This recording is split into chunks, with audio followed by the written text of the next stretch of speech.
अगर उनको आरजेडी इस तरह से टिकट की कोई भी आश्वासन दिया है इस तरीके से, तो ये उनकी कोई नई बात नहीं है, ये उनकी पुरानी परंपरा रही है। ऐसे ऐसे लोगों को बुलाया जा रहा है, उनको कहा जा रहा है कि आइए, तो ये तो अब राजनीति की गिरावट की प्रकाष्ठा है कि हमारा राष्ट्रीय अध्यक्ष भ्रष्टाचारी होना चाहिए, हमारा जो नेता प्रतिपक्ष है या डिप्टी सीएम है वो भ्रष्टाचारी होनी चाहिए। इस चुनाव में नरेंद्र मोदी ये गारंटी के सामने कोई टिक नहीं रहा है और राजनीतिक दलों को कोई प्रत्याशी नहीं मिल रहा है। नमस्कार, आप देख रहे हैं DTW 24 न्यूज और मैं हूं आपके साथ दिव्या पांडे। इस वक्त हम मौजूद है बीजेपी कार्यालय में। हमारे साथ बात करने के लिए बीजेपी के प्रदेश प्रवक्ता मनोज जी, अब इनसे ही बात करते हैं।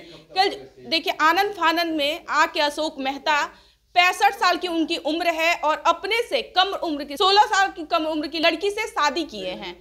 राजनीति मतलब इस तरह से देखने को मिल रहा है कि अपने तो चुनाव नहीं लड़ सकते हैं, लेकिन अब एक लड़की से शादी करते हैं और चुनाव लोकसभा क्षेत्र से वो लड़वाना चाहते हो, मुंगेर से। क्या कहिएगा? कुछ नहीं, इसमें कहना क्या है, कोई वैकेंसी है नहीं। इस चुनाव में नरेंद्र मोदी ये गारंटी के सामने कोई टिक नहीं रहा है और राजनीतिक दलों को कोई प्रत्याशी नहीं मिल रहा है।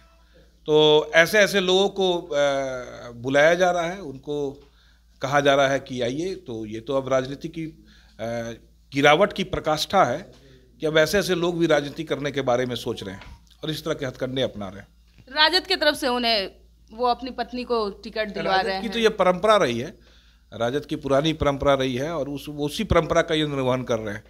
अगर उनको आरजेडी इस तरह से टिकट की कोई भी आश्वासन दिया है इस तरीके से, तो ये उनकी कोई नई बात नहीं है, ये उनकी पुरानी परंपरा रही है।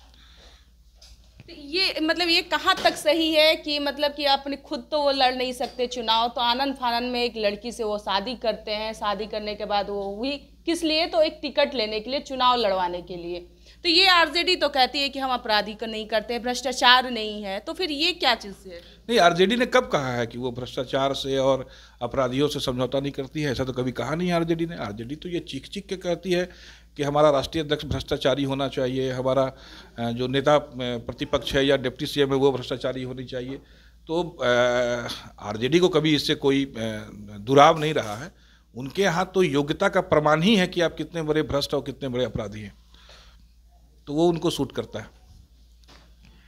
ये थे मनोज जी, जो कि साफ तौर पर रखा कि अपराधियों को वो बढ़ावा देते हैं, मनोबल को वो बढ़ावा देते हैं। जहां तक अशोक महतो जो है 17 साल जेल में गुजारे, उसके बाद जेल से जब निकले तो वो चुनाव नहीं लड़ सकते थे, तो अपने से कम उम्र लड़कियों से शादी करते हैं और उसके बाद किस लिए, तो मुंगेर से चुनाव लड़ाने के लिए आरजेडी उन्हें टिकट भी दे रही है। फिलहाल हमारी खबर में इतना ही। आप लोग देख रहे थे DTW 24 न्यूज। धन्यवाद।